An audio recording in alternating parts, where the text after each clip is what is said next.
Hey y'all, this is Kim and welcome back to my channel. Today we are going to do the bullet journal version of a versus battle. Yeah, buddy. If you don't know what a versus battle is, have you even been on social media at all in the past year? Just saying. This particular battle involves silver pens slash markers and which one is the best. Which one comes out on top? Now, I've seen videos about what's the best gold pen or marker, what's the best fine liner, etc., etc., but I haven't seen a whole lot about silver pens, so I decided to go ahead and corner that market. Quick disclaimer, this video is not sponsored because I'm a nobody. I bought everything on my own with my own money or my husband's money, depending on which way you look at that. I bought all these pens from various places such as Amazon, Jet Pens, Michaels. I think I even got one or two from like Target or something. I'm not sure. I can't remember. However, when I list the prices in the video of all the pens I bought, I used Jet Pens as my main reference. So that's where I got the prices from, even though the links I'll be putting in the description will be all Amazon links. I know, it's confusing. I can't explain it. Again, I'm a nobody, so Jet Pens does not want to give me affiliate links. It's a sad, sad moment for me. Anyways, enough talking, so let's go ahead and get straight to the video. So I'll be testing out 8 different silver pens and markers today. The Pentel Sunburst, the Uniball Signo Broad, the Pilot G2, the Sakura Jelly Roll Metallic in 1.0, the Faber-Castell Pit Artist Pen in 1.5, the Sakura Pen Touch Fine Point, the Sharpie Metallic Fine Point, and finally the Posca Paint Marker in Extra Fine Nib. I will be comparing them for smoothness, color payoff, bleed through, and ghosting, and of course price point. I'm going to use this black paper from Papersource to see how well the silver shows up. I do apologize ahead of time because my camera kept focusing on my hand while I was writing. First up, we have the Pentel Sunburst, and I'm going to be honest, I rather liked this one. It was very smooth. The color payoff was nice. It just, I've got a lot of good things to say about this pen. But yeah, I love the way the ink shows up. It makes my handwriting look amazing. It's a nice metallic color to it. It's a really nice pen, to be honest. I would use this for every day, me personally. If I were using it like in an Archer and Olive blackout journal.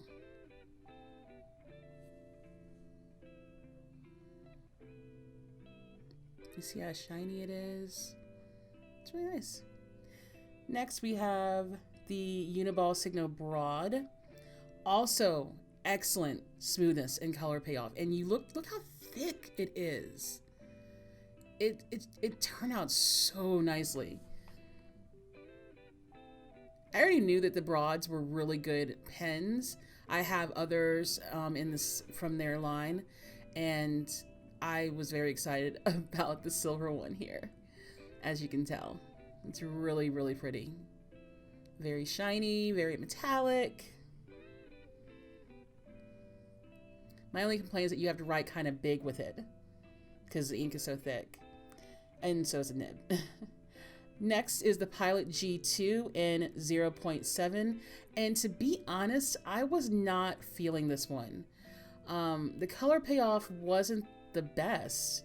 The silver was rather light and it wasn't as vibrant as the Uniball.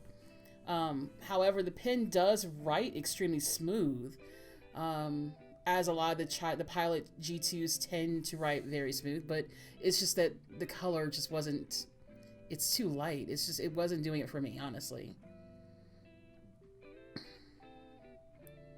Yeah, I mean, you look at the color, yeah, it's just not turning out as well as I would have liked it to.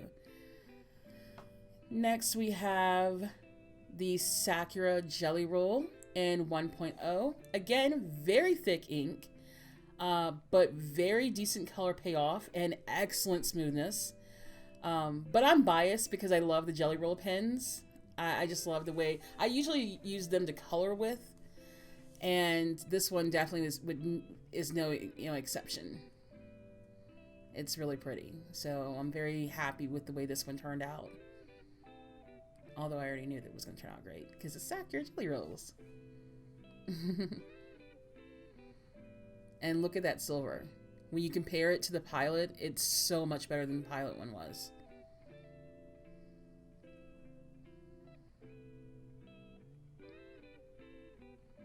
Not as good as the Uniball Student Bride, but still pretty good. Next, we have the Faber-Castell Pitt Artist Pen in 1.5. And I'm sorry, but this one was just so scratchy. And the color, it came out kind of flat. It doesn't look silver to me. It looks almost white. Yeah, but when it dries, I don't know if you'll be able to see it very well on camera, but when the ink dries, it doesn't look metallic at all, which is strange to me. So it fails. This pen failed for both smoothness and color payoff. I just don't understand how I've worked with the Pitt Artist pens before, and I just don't understand how it turned out so badly this time. Maybe it's the paper, I don't know, but I don't know if you can see it when I hold it up to the camera. It doesn't look metallic to me. Like, it's silver color, but it's so flat. Next is the Sakura Pen Touch in Fine Point. This one is almost a paint marker, but oof, I wish you could hear how scratchy this one sounded. It just nails on a chalkboard. It was driving me crazy. Not very smooth at all. So like if you use this on soft paper, it might pull up some of the paper fibers. And as for color, while it's very metallic looking, it also kind of absorbs into the paper the way that the Faber-Castell one did. Not a good one, and at least not for me, was not a very good one. Next up, we have the Sharpie Metallic Fine Point. This one writes pretty smooth. I'm gonna be honest. It doesn't feel very scratchy, but the nib, or like the pen point, is rather thick. So even though they say it's the fine point, I would not use this for everyday writing. This should be reserved for coloring stuff in, or like if you're writing in a large area. The color is okay, but once again, the paper kind of absorbed the ink, and my biggest complaint is the ink kept pooling whenever I would lift the marker up. I don't know if you can see the little dots, but yeah, I did not like the way the ink pools like that. It's just very distracting. I just don't like it. So I probably wouldn't use this for everyday writing at all. Next up is the marker that is my nemesis, the Posca paint marker, an extra fine point. Honestly, I was pleasantly surprised by this one.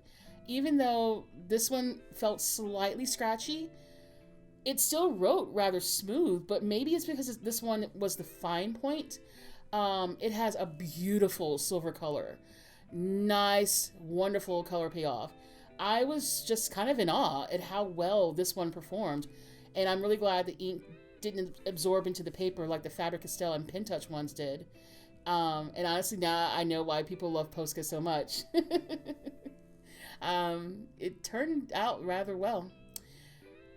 Now, to test the bleeding and ghosting, I used a piece of paper from one of my Leuchtturm journals. Since so many people use these journals or one similar paper thickness, as you can see, the Pentel Sunburst and the Uniball Signos, they showed up rather well.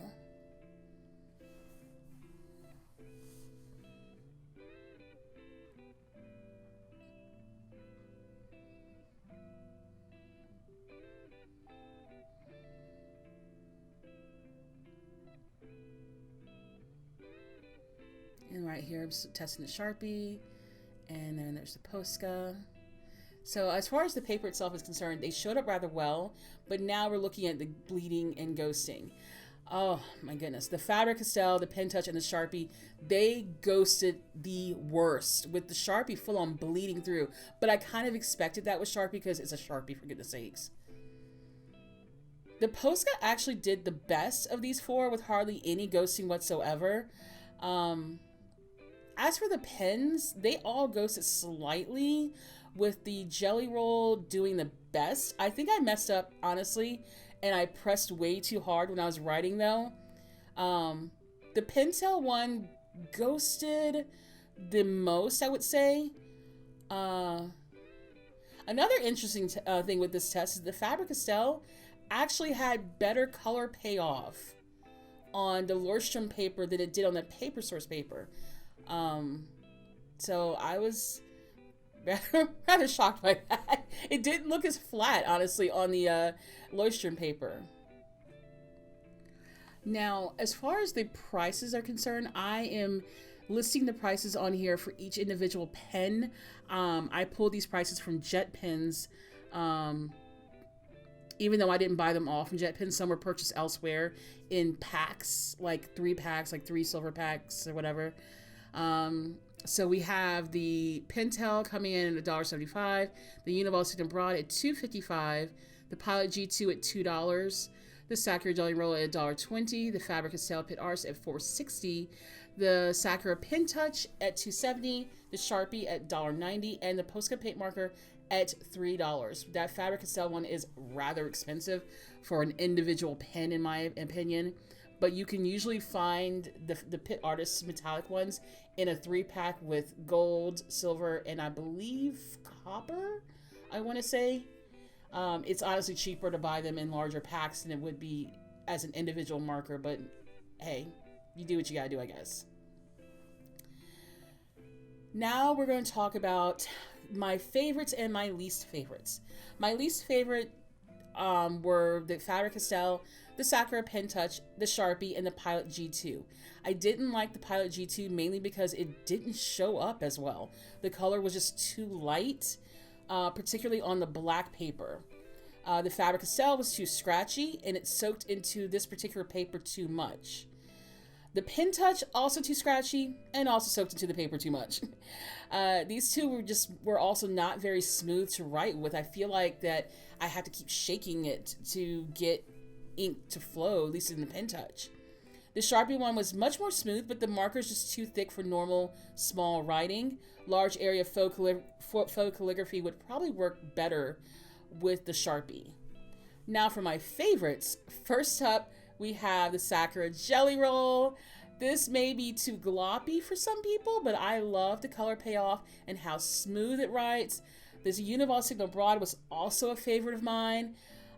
It was such a pretty metallic color, and writing with it was an absolute dream. The Pentel Sunburst was a nice runner-up for me. If I had the Archer and Olive Blackout Journal, I could see myself using the Sunburst for everyday writing in my journal. However, my favorites were tied between the Posca Paint Marker and the Uniball Sigma Broad. Next up, we're going to talk about the winners in the Best Everyday Pen, Best Value Pen, and Best Overall Pen.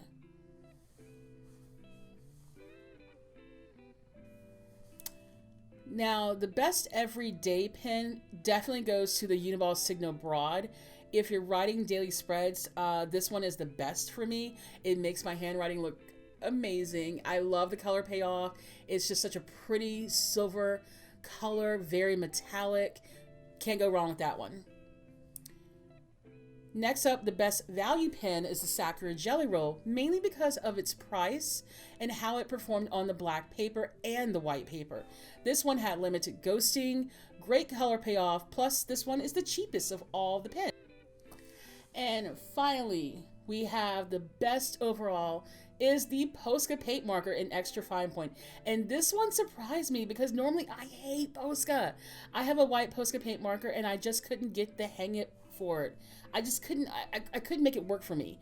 And I ended up hating Posca paint markers after that, but I think this one has brought me back. The Posca one had little to no ghosting, 0 bleed through, and the color was amazing. Plus, it's actually pretty affordable when you buy them individually.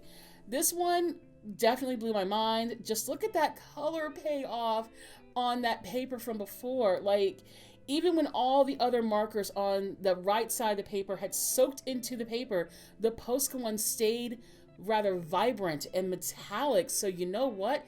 Hats off to them. Look at that Posca, girl. It was so pretty. I'm in love. Like, I'm going to start buying some more of their metallic markers and using them in my spreads, especially when I buy the Archer and Olive Blackout Journal. So, yeah, I cannot believe when I started this whole, like, pen test battle thing, I did not realize at the time that Posca would be the one coming on top. I thought it'd be the one I'd hate the most. Anyways, so that's pretty much it for today. If you guys like this video, give it a thumbs up, comment, and do not forget to subscribe and hit that bell icon so you know when I upload. Anyways, I'm Kim, and I will see you on the next one. Bye!